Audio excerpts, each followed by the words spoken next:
Welcome to the Startup to Exit podcast, where we will bring you world-class entrepreneurs and VCs to share their hard-earned success stories and secrets. This podcast has been brought to you by TIE Seattle. TIE is a global nonprofit that focuses on fostering entrepreneurship. TIE Seattle offers a range of programs, including the Go Vertical Startup Creation Weekend, TIE Entrepreneur Institute, and the TIE Seattle Angel Network. We encourage you to become a TIE member so you can gain access to these great programs.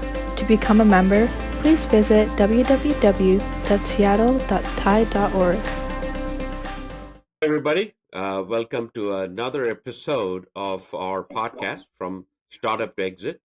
My name is Gauri Shankar. I'm on the board of TIE Seattle, which produces this podcast. My co-host Shirish Natkarni, who also serves on the board, is a serial author and has two books already published, and you can get them wherever books are sold. The first book called From Startup to Exit, and we shamelessly borrowed that title to name our podcast. And the second one, Winner Takes All, is all about marketplaces. We both have been doing it for a while and have talked to great many folks. And today's guest is yet another Seattle gem that we're going to talk to. And I think all of you will enjoy learning his views about startups and how to evaluate your ideas. But hopefully all of you will spread the word, subscribe, and follow us wherever podcasts are published. We are available on all platforms. With that, let me hand it over to Shirish to kick off the conversation. Shirish? Yeah, thank you, Gauri. So very pleased to welcome Jay Bartot to our podcast. Jay is a really good friend and partner at Madrona Venture Labs, which is one of the leading incubators here in Seattle. He's a serial entrepreneur, started several successful companies, and is now spending a lot of time at MVL, playing around with LLMs, trying out different ideas for startups. And today's discussion will focus first on MVL and their model, how entrepreneurs can approach them and work with them to do their startup. And then would like to learn more about Jay's experience with LLMs and what he would recommend to startup founders. So welcome, Jay. Thanks, guys. Great to be here and talking with you. Great. So before we get started talking about MVL, maybe Jay, if you can talk a little bit more about your background and how you got Sure. to MVL. Yeah, happy to. So I started out my professional career as a software engineer and moved out from the Midwest to the Pacific Northwest, and pretty soon after into my career, I sort of fell into working with startups, doing startups. This is around the time of mid 90s and the internet taking off, found myself moving around from company to company a bit, but gravitating mostly towards smaller companies. In 1996, I think late 1996, I joined a startup called NetBot, which was a spin out from the University of Washington Computer Science Department. We were commercializing some technology that some faculty were doing there. And it was the first venture-backed startup that I had worked for. And there I got introduced to, startups, the internet, and ultimately machine learning, which I really kind of, caught my eye, and I kind of got bitten by the machine learning bug. I'm not even sure we called it machine learning back then, but I think we were probably calling it data mining or predictive analytics or what have you. But I really could see the obvious usages for this kind of technology, and so I really kind of dove in and throughout the rest of my career, I've done a number of startups that I've co-founded, even before joining MVL, that were venture backed and were, ultimately very data centric and machine learning centric startups and products. Um, so, I like to joke these days that, I thought machine learning was really big 20 years ago. I was really must have been in my own bubble and kind of drinking my own Kool-Aid, but it's kind of interesting how it's sort of bubbling over the top now. And I'm delighted by all the advancements that have been happening. But I guess I didn't intend to ride this wave, but I've been riding it all along and really enjoying it. Great. Thanks for the introduction. So let's talk about MVL. As we mentioned, it's one of the leading incubators here in Seattle. I think originally they started incubating their own ideas, but now they work with external startup founders as well.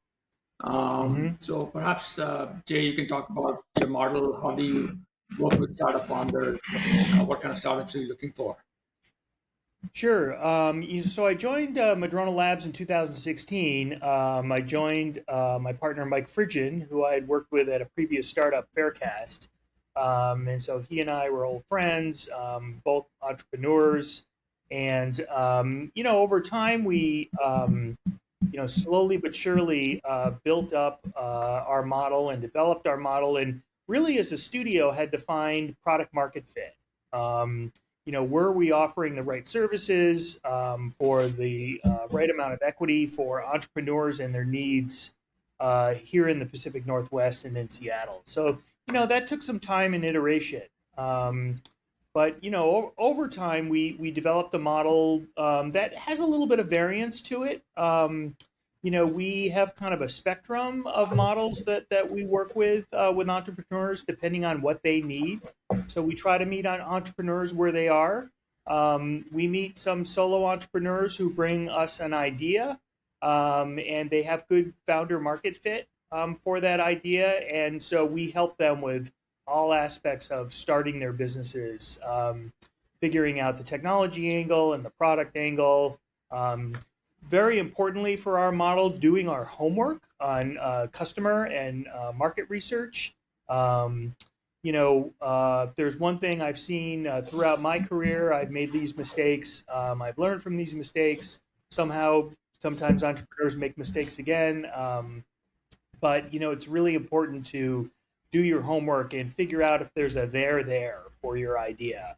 And do that before you you don't want to find out later after you've raised some money and hired a team and so forth that the market's not big enough or the customer problem wasn't significant enough or what have you. So we really focus on those kinds of things early on with a founder or sometimes with our own ideas. Ultimately, sometimes the ideas are ours. Sometimes the ideas are those of the entrepreneurs we work with. But at the end of the day, we need an entrepreneur with strong founder market fit, a great team, a thesis, and all of that helping them get to a seed venture round of financing, so they can spin out of the nest and flap their wings wildly and go off on their own and do their thing and hopefully become great companies. Got it. So, accelerators typically will take 6-7% equity, and then they'll also add a note on top of that, like Y Combinator or Techstars. What is your model? How much funding do you provide, if any? How much equity do you take? If you can talk about that. Yeah, I mean, it's really a range. So I talked mostly about what I would consider our core model, where we have a team of 8 or so operators and experienced entrepreneurs, who work at the lab and work on. We all work on ideas together. The core model is really where we provide the most services, the most sweat work, if you will. Where someone like myself, who's a technologist, is doing not only technology vision, but also rolling up my sleeves and writing code and helping to develop the MVP. We have folks on the business side that help with market research and customer discovery and business model and business plan. all of those things. And so that's kind of the hands-on model where we typically take the most equity for that, which can be, in the maybe slightly north of 20% range. We also occasionally encounter an entrepreneur who's a bit farther along. They have an idea. Sometimes they have a proof of concept or some nascent version of a product or something like that. And they need less of our help, less of our hands-on help, more of our guidance. And in those cases, we might take as little as 5 or 6%. We do mostly the core model stuff, but depending on the time period we're in and the fund that we're in, which is aligned with Madrona Venture Group's funds, we work with entrepreneurs across that spectrum. Right. We also always put some kind of money in. We refer to this as first money in, pre-seed, if you will. Typically 250K, sometimes a little bit more, where we get preferred equity for that on standard terms. And it's really important. I think it's an important value for the entrepreneur. And we learned this over time that you got to provide expertise and sweat equity services, but you also need to provide a little cash so that the entrepreneur can start hiring a team and get their company going. And in that case, I assume you negotiate the valuation that you invest the funds at. Yeah. Right. Yeah. Got it. Another part of our due diligence is feeling out the investor landscape for a particular founder and idea. And so, we're obviously have a very close relationship with Madrona Venture Group, but we also have a pretty extended network of investors from the Pacific Northwest and the Bay Area and the East Coast. And so, depending on what the idea is and what the space the idea resides in, we start talking to investors early. And start feeling out, what do you think of this space? What do you think of this idea? What do you think of this entrepreneur? So again, don't want any surprises later on. We really want to warm things up along a number of dimensions so that when the idea is ready, then it's everyone gets aligned and it's all ready to go. So typically, as a result of that initial kind of feedback from Madrona, then Madrona gets assume interested, and then they will do a seed round of some kind and invest along with you in the company, along with other investors. That's typically the best outcome. That's really what we strive for. That's the best outcome. Madrona doesn't always invest in our deals. Mm-hmm. Sometimes our deals are outside of their thesis, or for whatever reason we couldn't find alignment. In which case, we'll look for another lead and other investors to come in on the syndicate. Right. Got it. Okay. One of the things that you mentioned that you do is the market validation, and I understand is like a 3-step process that you follow. Can you talk a little bit more about that? What exactly that means? Well, we have learned over time to do things in phases with milestones, and so typically what we really love is when a founder comes to us with strong founder market fit, meaning that they know the problem that they're trying to solve, they lived it, they worked in an industry where they experienced the problem. But also importantly, they experience the problem with other people who are still in the industry that they can leverage for design partners and pilot customers and things like that. And so hopefully they come to us with evidence around a problem and a need. But we want to validate as well. Again. We're entrepreneurs. We know the confirmation bias that entrepreneurs can experience. And we know how hard it is to really listen carefully when you're getting feedback from a potential future customer. And so I can recall some meetings I was in with entrepreneurs where we were doing a customer call, and the entrepreneur pitched the idea to the customer. We got some feedback, and then after the meeting was done, I resynced with the entrepreneur, and they said, "Wasn't that great? They loved this." And I was like, "Were we in the same meeting?" So it's hard. When you're passionate and you're a builder and you're creative, you want to hear the things you want to hear. We can really help making sure that there's some objectivity in that. Right. The point of all this is that we want to go through these stages of sometimes it's 30 days, sometimes it's 60 days, 90 days, but milestones to go through of are we learning what we need to learn? Are we getting the evidence we need to get? And do we ultimately see a path to seed funding? And for some ideas we don't get there. We do the work, and for whatever reason, it could be that the problem isn't big enough. It could be that the market is not big enough. It could be that the entrepreneur we think is for whatever reason, maybe not the right person to move forward with on a particular idea. And so, we want to be very careful about, making sure that we have the evidence when we get to these milestones and cut bait if we need to.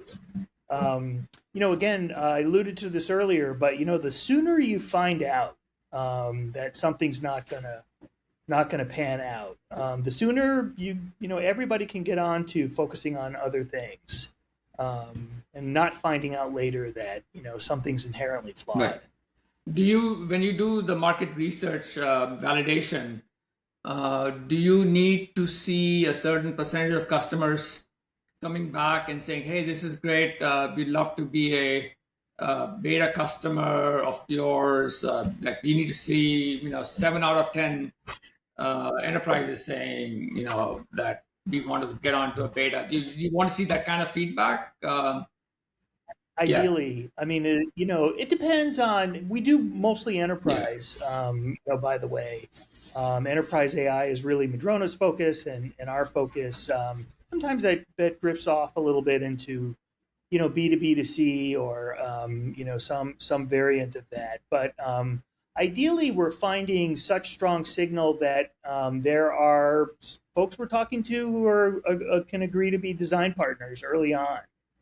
That's really the term kind of we're using as of late to, have a company whose problem is, strong and big enough, and our solution solves that that company is willing to at least dedicate their time. Perhaps they're not paying yet. If they're paying, that's great. But at least dedicate their time to, help develop the product in a way that ultimately solves the problem. I've learned that you can sometimes establish that there is indeed a big pain and a big problem, but that's not the bottom of the bucket. There's other things that can get into your way, even if there is a big pain. That can sometimes be, it can be challenging to realize until you're out there with a product in the market. But again, when we're learning a lot of these lessons, obviously across a lot of companies, Right. and this is the kind of knowledge we can share with our entrepreneurs, so that they don't have to, go. Hopefully, we can keep them from stumbling. Got it. Now, do you also help the founders with recruiting, creating the initial team? Oh yeah. Is that one of the functions you provide? Absolutely. We have a very strong recruiting team, and a great head of talent, Sam Dorr. And again, this is something that we try to stack the deck early with.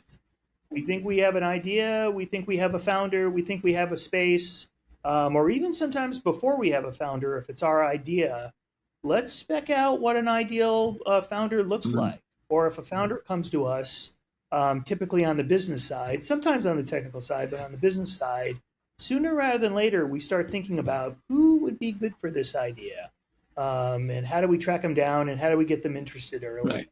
So talent is a huge part of this. Yeah, makes sense.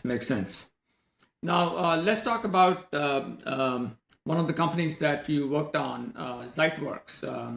You Yes. actually took time off to become the CEO of that company. Yeah. You were excited about the opportunity, but ultimately you had to find a soft landing for that company. It didn't quite work out as you had expected.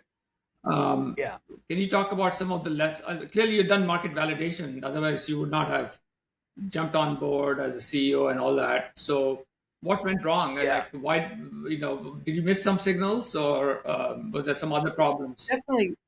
Yeah, I think definitely missed some signals. So, interestingly about Ziteworks was it was a project I worked on inside of Madrona Labs that I did feel strongly about. But the company actually spun out of the lab and raised money from Madrona Venture Group and a few others, and then operated independently for a year before running into some problems, some technology challenges in particular. Um, it was a hard problem, and the problem required certainly R&D, um, which I've done a lot of in my career. Where the first year or so of the startup is research and development, but also starting to put together a viable product. And this is the kind of classic like build and fly the plane at the same Mhm. time. So a challenging problem, and so I was asked to come in and help with the technology problem, which was appearing to the current team as possibly being intractable. Mhm. I didn't think it was intractable. I thought it was doable. I had thought that all along when working on it at the lab. Um, Ultimately, I stepped in as CEO, and we put a little team together and started working on the problem. And we ultimately found a technology solution. So it wasn't indeed a technology problem. Turns out there was a much harder go-to-market problem. Um, Enterprise product, so an enterprise sale. Um, Interestingly, what I found was that this was really a big dose of yes, there's the problem, but there's more steps to go through to get adoption and a sale. And so, in the case of Ziteworks, its product was invasive in the sense that you deployed into a bespoke, secure environment. So, we had desktop agents that would run on machines of people doing, business process work. And there was a number of points of friction there. As soon as we would get introduced to an operations person that was eager for the data to be able to optimize their team's performance or come in with an RPA solution, it wasn't long before we were in front of the head of IT and Mhm. CISO. Um, and being a young startup, an unproven startup, we hit a lot of friction there. And again, it's not that it's insurmountable friction, but it's friction that slows the process down, sometimes dramatically. And of course, a startup, time is everything. You only have a limited Yeah, burn rate, and you gotta get through certain yeah. hoops in order to get on to the next stage. So the deceleration of the sales cycle, was really difficult. The other problem we hit that was more formidable than I thought it would be was the um, concept of surveillance. I think as a society, we're kind of in a weird place in terms of how we view technology that observes how we work and live. Um, we're all on the social networks that are out there. We know that our data and behaviors are being recorded and used for all kinds of different purposes. Hopefully, mostly to help us, find the goods and services we need. But I think that we're at a point where there's a lot of sensitivity around people feeling like their management is surveilling them, and so that was a pretty big point of Mhm. friction as well. Um, for what it's worth, I do believe to this day that employee behavior data is really kind of the last mile of really powerful data that can help Mhm. organizations optimize their Mhm. operations. But you have to be really careful Right. about it. And, how you deliver your product and how you market your product and so forth has to be, very Right. sensitive. Um, we just saw with Microsoft, for example, their Oh, was shit. it Recall was their Mhm. product. Yeah, yeah, yeah. Uh, that because again, the hard technology problems, the behavior, employee behavior data on computers, it's very voluminous and Yeah. noisy data. Finding patterns in it is challenging, but with the advances in AI, we kind of find those Right. patterns now. But again, that's not even though that can be a formidable challenge, that's ultimately Right. not the problem. Right. Got it. Yeah. Yeah. I just wanted to understand. Yeah. Even despite the market validation, there's still things that you don't fully understand until you actually Oh yeah, go and start the business and start selling to yeah, customers and so forth. So that's good to understand. Yeah. yeah. Well, we're as entrepreneurs, we're all influenced deeply by our experiences, and I can tell you that I'm skittish around enterprise ideas that are Mhm. invasive products that you deploy into bespoke, secure Mhm. environments. There's lots of problems in those environments, so it makes sense that entrepreneurs, who are familiar with those problems, are trying to build, but the go to market can be Sure. really hard and Right. difficult. Um, yeah, and it's yeah, it can be just very very very Right. Right. challenging. One final question about MVL before we go on to your experience with LLMs is if there's a founder who has found a market fit or has an idea, etc. How should they best approach MVL? Is it through some common connection, or can they apply it Yeah, some on the website, or how should they best approach you? sure.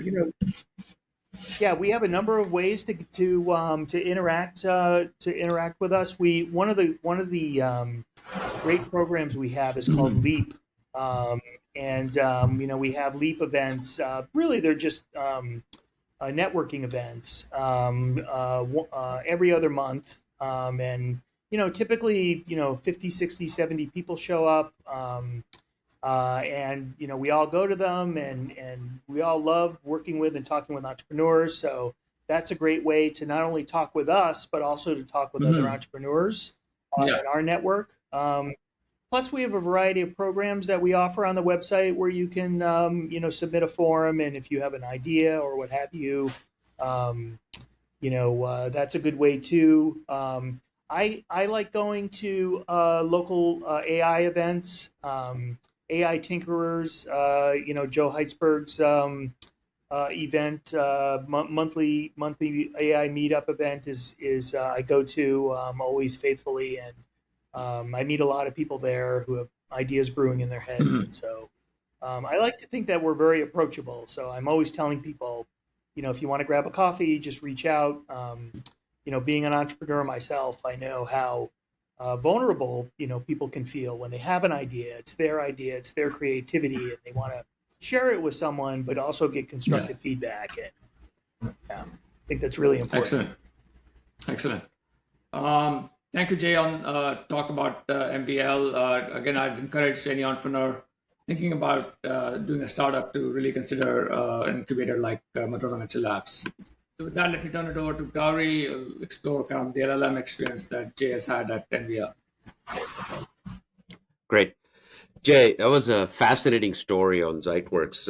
Even though you had all this experience, a long tenure as serial entrepreneur, still, when you actually roll um, into go to market, there's always the nuances that change the course of a company.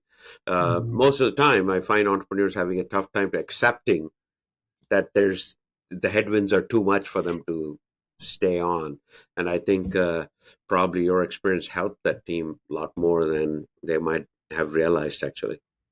Yeah, well, I hope so. It's always, of course, hard and painful when things don't always go as we hope and plan. Yeah. We also have to be responsible to our investors, and do the right thing for them, and and to the employees, of course, to hopefully land in a way that's best for them as well. So it's hard, but Okay. that's what they say about startups, right? They're hard, and So, anybody who's been through this as much as I have is going to have some wins and going to have some losses, and both build experience and character. great. So let's kind of dive first into the LLMs. I'm given your history with machine learning and where your journey started in Seattle. Um, is the are the LLMs what they're shaping out to be, or were you not that surprised, or you're extremely surprised? Is it just the compute came along and caught up with the LLMs? What's your initial reaction?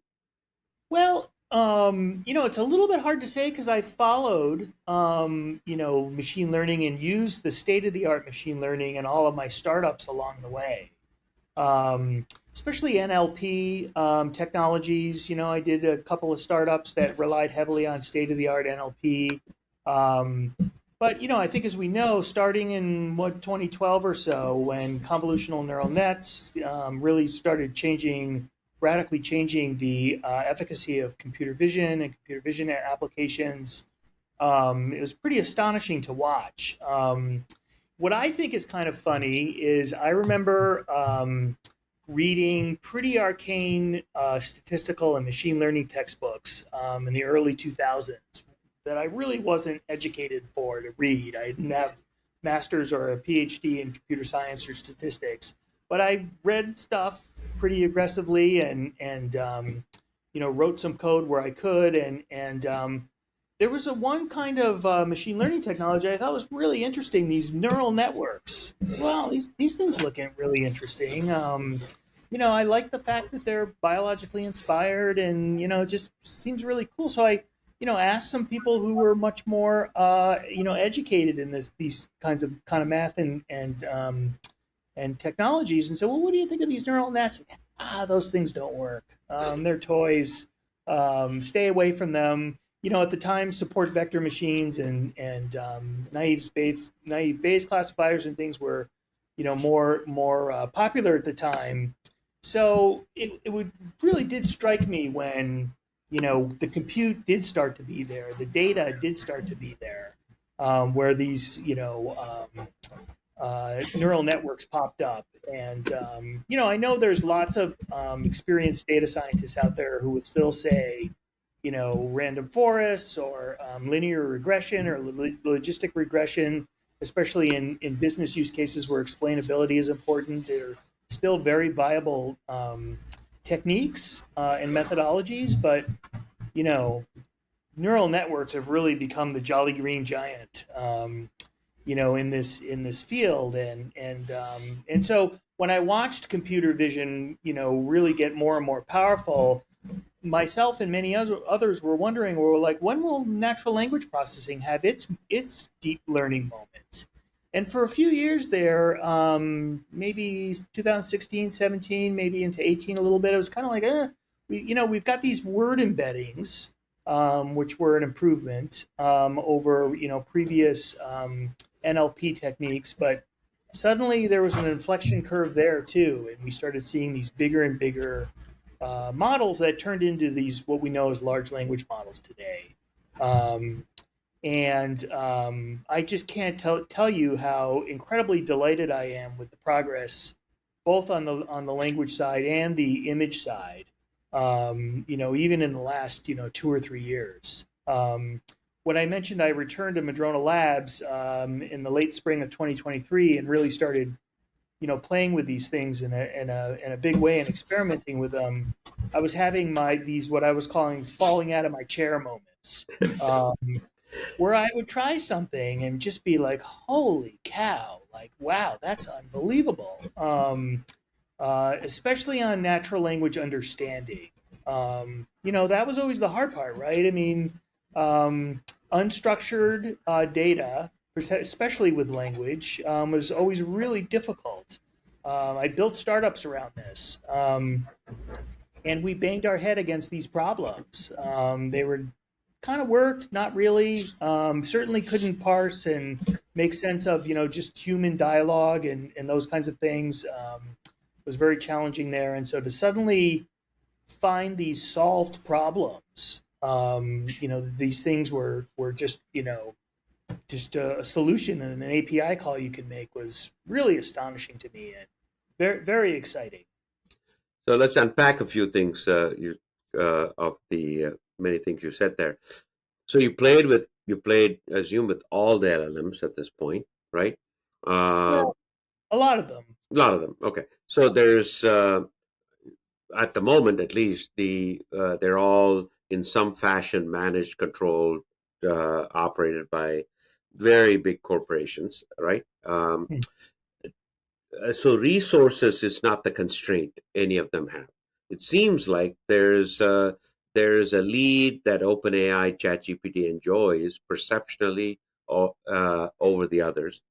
Does your experience match with that perception, or is it more a perception that they have a? Do they really have an early mover advantage in a resource plenty startup landscape for LLMs? Well, I think that they have an advantage now, but it appears to be shrinking. Mm-hmm. We see regularly open source models being released, not just new models, but of course successive versions of existing open source models like Llama 3 and Mixtral and things like that. They're getting better and better, and they're getting better and better quickly. We can see that the big tech companies they're building giant models with lots and lots of data. I think the open source community is being more scrappy and figuring out how to take better data, smaller amounts of better data to train these so-called small language models that are maybe good at specific tasks and less generalizable, like something like ChatGPT 4. So I think we're seeing the space start to partition. Mm-hmm. And depending on what you're building, what kind of application you're building in particular, there's an increasing amount to choose from.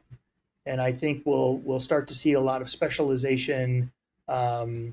And I was rooting for the open source community, when all this got going. I've been an open source guy for a long time. I was on Linux in the 90s and built a lot of my startups on Java and Linux and so forth. And so, sure enough, it's been amazing.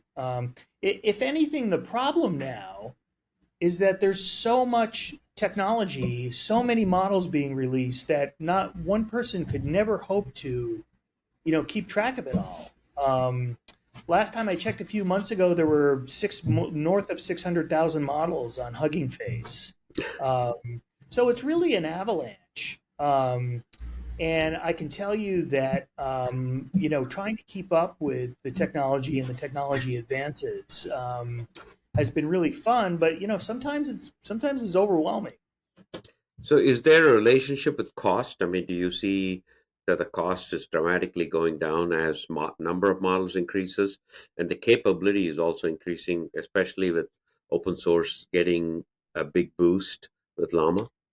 Yeah, I do think cost is important, but I don't think it's the biggest factor right now, just because I think an overarching concept around Gen AI is literacy and adoption. Mm-hmm. And I think that even though many of us in the tech sphere are kind of in our own bubble around this, and we think the whole world is, thinking about Gen AI and using Gen AI for everything, I think actually we probably have a long way to go in literacy and adoption, Got both it. on the consumer side and within enterprises. Got it. So I don't think it's so much cost. I think that inference latency is more important, or it has been for me in the applications I'm building. Mm-hmm. Um, the faster the models are, the more often I can use them. So, for example, if I have a real-time chatbot or a multi-agent chatbot, which is a particular project I've been working on the last 9 months or so, the architecture is really dependent on the latency of the models. So, one of the things we know everybody's kind of dealing with is unpredictable output from a model.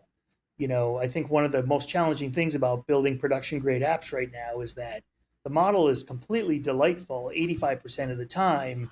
That last 15% is really hard and frustrating. I call it cat herding. And so if the models are fast enough, then there's times when you can have another model judge the output of a first model, and help beat down that kind of last 10 or 15%. But that can only happen if the models are fast enough.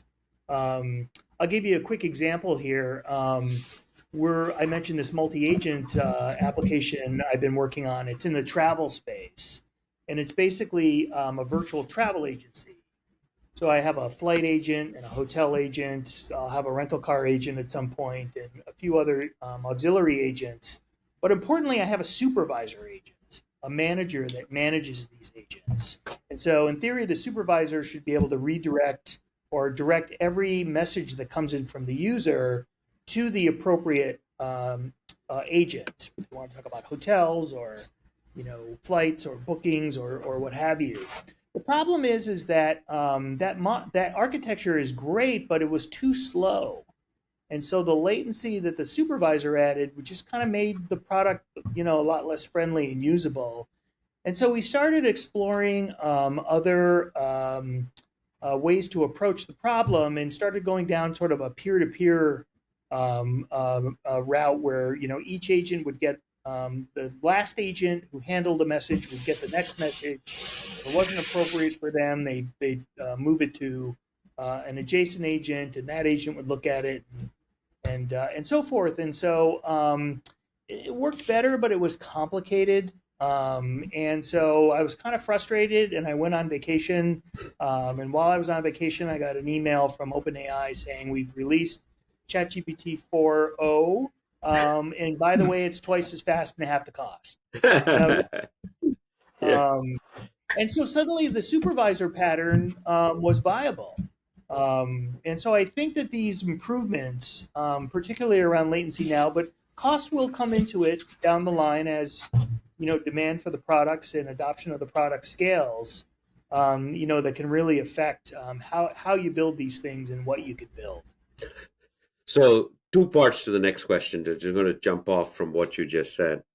First part is entrepreneurs out there, right, who are coming up with ideas of building Gen AI. We've heard a lot of things saying, hey, they're all just wrappers around LLMs, and eventually OpenAI would do it. Quite possible. It could also be that there is still the enterprise problem that you have solved, except that the Gen AI makes it solve it more elegantly. Which of those scenarios you hear more as MVL saying, "Hey, I can do this." Okay, what's really you're doing versus, no, this is a problem. We're going to solve it, and this is the way we're going to solve it using LLMs. Well, I think we from our perspective, we have a lens towards domain insight and domain expertise. Take the travel idea, for example. Mm-hmm. Yes, we're using LLMs for solving problems in travel booking and searching and all of these things, and they're delightful and cool. As I've lectured a lot of young entrepreneurs over the years about machine learning, is that you may think you're working for a machine learning startup, but you're actually working for a data startup. Mm-hmm. Because if you have no data, if you have no proprietary data, then you probably don't have much of a moat. If you have no domain expertise, that's often the source of a moat as well. And so I think that we're looking for ideas where domain expertise, access to data, maybe proprietary data or quasi-proprietary data, and also I think user experience is going to become more important. And the combination of those things, I think, are going to make certain apps really stand out from other apps. Mm. I think entrepreneurs for years have been talking about user experience and how they employ an iterative procedure, and they're always optimizing. And I'm not sure that a lot of that was really true. I think user interface and experience kind of fell by the wayside a lot of the time. I Mm-hmm. think we can all think of products that we use on a regular basis that are kind of crappy and not well designed. And so I think with Gen AI, the delightfulness, the ease of use of the experience is going to be more important than ever. So I look forward to seeing startups and large companies alike spending more time and resources there. So let's take this the travel example and tackle the moat issue that Shirish and I have talked a lot about, right? So, first moat, do you really have a moat that everybody could use the same LLM, just not only you? Yep. Yep. And then there's the others that is, you have to assume that Expedia and say Booking.com are throwing vast amount of resources to defend their own legacy business, whatever that may be. And then here you're a startup that are convincing an investor, hey, I have an idea, it works on this LLM, and this would be the best next best travel agency that the world will experience. Which of those is defensible, and how do you evaluate ideas using that example you gave us? Yeah, no, these are great questions because we've all been wondering about defensibility and LLMs. We got this great new capability, but you have it, but so does Sharish, and we all have it. And so it's definitely something that we're all thinking about. Again, I think it's really around a cocktail of access to data, relationships, domain knowledge. So it hasn't been announced yet, but we have a really great CEO for this travel idea who comes from the travel industry. Um, I know of a couple of other travel startups that I see out there, and it's young kids who are technologists. And getting your hands on travel data is just, it's not something that's in a can on the street corner. Um, and so having those relationships, knowing those people, is really important. And I think because of our CEO for this project, really gives us an advantage. On the whole, like, won't the big tech company just do this? Certainly, I think most entrepreneurs are probably most wary of the Microsofts and Googles and Metas and so forth. But as you start to drift out of that space into some of these verticals, I think startups have the advantage that they've always had, which is being able to move really quickly and be innovative and take a team of 6 people and build in 6 months what it would have taken another larger company, much larger company, I won't name any names, years to build and years to deploy. Um, I think the paradigm shift with Gen AI is big enough that a lot of larger companies are going to be wary of disrupting something that they have that works. Um, and I think that they'll be keeping an eye on what their young, spry competition is doing. And most likely we've seen these models before where there'll be consolidation later on, or who knows, or maybe some little travel startup will rise up and become the next Expedia. The good news, Jay, here is that this particular technology wave has been democratized so quickly. I mean, essentially, every human on the planet has access to it, right? Yeah. In theory, and could write great poems, screenplays, and figure out what flights they should take. All of them have some level of capability, right? So Right. now the question is, as you go into these verticals, like you're going into travel, looks like the same set of principles of a successful startup still apply. You still need a great operator, a great idea that can be validated with the market fit, go to market, etc. But is and uh, the enterprises that also have access to this and could innovate are they going to get pressure from their own customers saying, hey, either you get on or I have to find a startup or somebody else that will do it? Because I cannot imagine any boardroom of any size, small to big, uh, is not discussing what is their Gen AI strategy. I bet that every board meeting has a Gen AI slide now saying, hey, what's our Gen AI strategy? Yeah, So yeah, as you see these verticalization of LLMs into small language models and therefore applications, you do see that the basic principles are not changing, but of how a startup should execute. But you're saying the speed to market is still extremely important, even for OpenAI or your next travel startup. yeah. No, absolutely. I'm fascinated by where enterprises are right now with regard to Gen AI, because I think you're absolutely right. I know that boards and the street, in some cases with public companies, they're pressing CEOs saying, "What are you doing? What are you doing?" And so have been having a lot of conversations, paying attention to the signal as we do customer discovery and research across a number of ideas we're working on. And clearly, enterprises are at a point now where they need to experiment with Gen AI, not just in their product lines, but also internally for their operational efficiency. Arguably, that's where a lot of companies will get their biggest bang for the buck. Um, and I can see a lot of enterprises struggling with that. Some enterprises have an experimental culture, some don't. The ones that don't have an experimental culture, I think, are probably going to become really vulnerable. The ones that do have an experimental culture are going to need to apply more resources to taking, some of their folks, some of their engineers, some of their business people, and giving them some time and freedom to think about how can we do this more efficiently. Geez, I saw somebody being able to chat with a PDF document. How can we chat with our PDF documents? How can I have an agent answer my email for me? Et cetera. And this is where a lot of the anxiety, I think, comes in too for folks, because they're worried about job loss and displacement.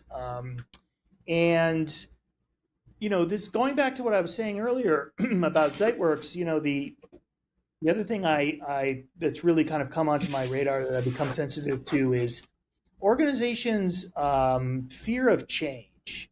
Um, there's a lot of change resistance in organizations, and when you offer a product or a data or insight into something that is fruitful, especially to the bottom line, it doesn't mean it'll be necessarily adopted, because it may mean change. It may mean somebody has to rethink about their organizational operation, and they're too busy just keeping the trains running on time. So I'm kind of fascinated by this whole, change thing and change resistance, and because there's a lot of change coming, I think, and I think organizations that really embrace change and embrace experimentation will be, the big winners. Sure. So you early on alluded to, hey, 85% of the problem is solved, but still the 15% is tough. If you were to extend that, the same percentage mix, right?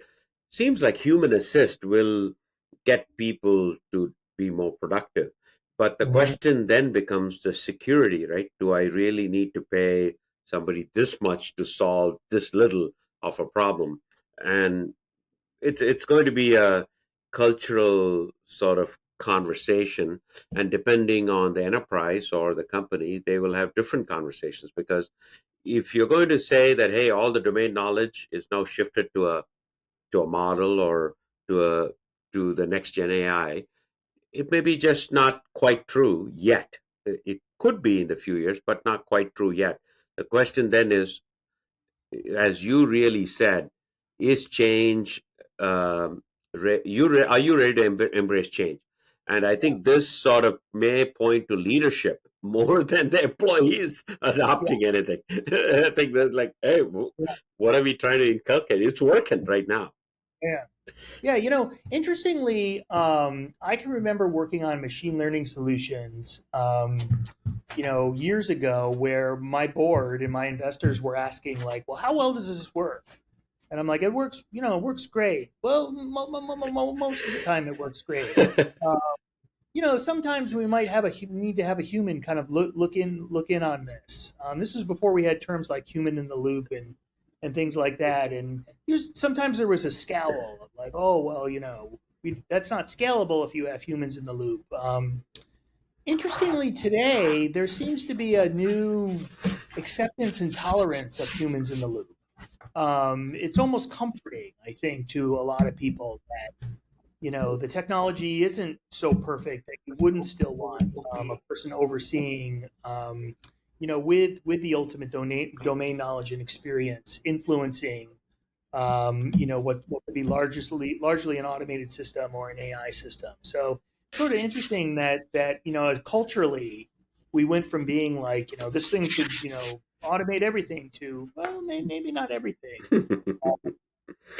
Let's keep some humans around just in I case. think the human cognitive skills are way ahead of any LLM is Yes. at the moment, and at least in our lifetimes, the three of us here, I think there will be humans in the loop for many decades to come. It's not going to get eliminated. I think Yeah. I probably may write a more elegant email in today than when I wrote maybe 5 years ago.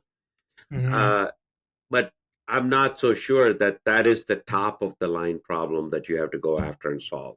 It's the question Yeah. of, recently when the CrowdStrike thing happened and the world was melting down, seems like some companies came back faster and others suffered. Others suffered very long consequences, like Delta Airlines was down for many days, etc. Yeah. And those are situations where I think a robust model could have helped the recovery, but they still Yeah. couldn't have prevented CrowdStrike. I mean, Yeah. it was totally out of their control. So, Totally. Yeah. the recovery is where it keeps coming. It's great to see that MVL is fostering a lot of Seattle entrepreneurs, and our community, our listeners are all, to be our entrepreneurs. And I'm so glad, Jay, that you're doing such great service to the community, and it's fascinating to hear how you are so curious. In your entire time you spoke, I could hear the curiosity in your voice. You're curious every minute. What can I find? Is there something here? And I think that's the most important thing. I hope every entrepreneur out there gets out of this conversation is curiosity is what keeps this thing going. Otherwise, it would be very boring and probably very painful. Yeah. Yeah.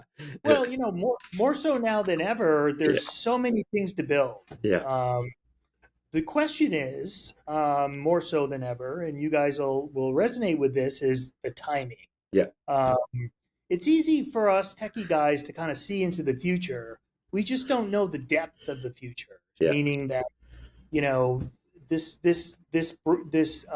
no-brainer idea could be, now that the technology can support this no-brainer idea. Question is the public, are the enterprises ready for it? yeah. And getting that part right, I think, is probably even more tricky now than before, because again, there's so much stuff that's obvious to build now. Great. Shirish, back to you. This was fascinating, Jay. We could talk for hours. Yeah, Maybe we have to Oh, have you back soon. that's great. Yeah. I can come back. No, thank you, Yeah. Jay. This was fascinating. I have actually many more questions. So definitely would love to have you come Yeah. back and talk about how you're selecting different LLMs and all of that. But fascinating discussion. Do let us know when you have your virtual travel agent ready. We all tear our hairs out trying to plan our journeys. So anything that helps us in that regard would be amazingly helpful. So good luck with that, Yeah. and love to see more startups come out of Me too. MVL. Yeah, great. Awesome. Thanks, guys. Bye. Great chatting with you. Thank you. Thank you for listening to our podcast from Startup to Exit, brought to you by TI Seattle. Assisting in production today are Isha Jain and Mini Verma. Please subscribe to our podcast and rate our podcast wherever you listen to them. Hope you enjoyed it.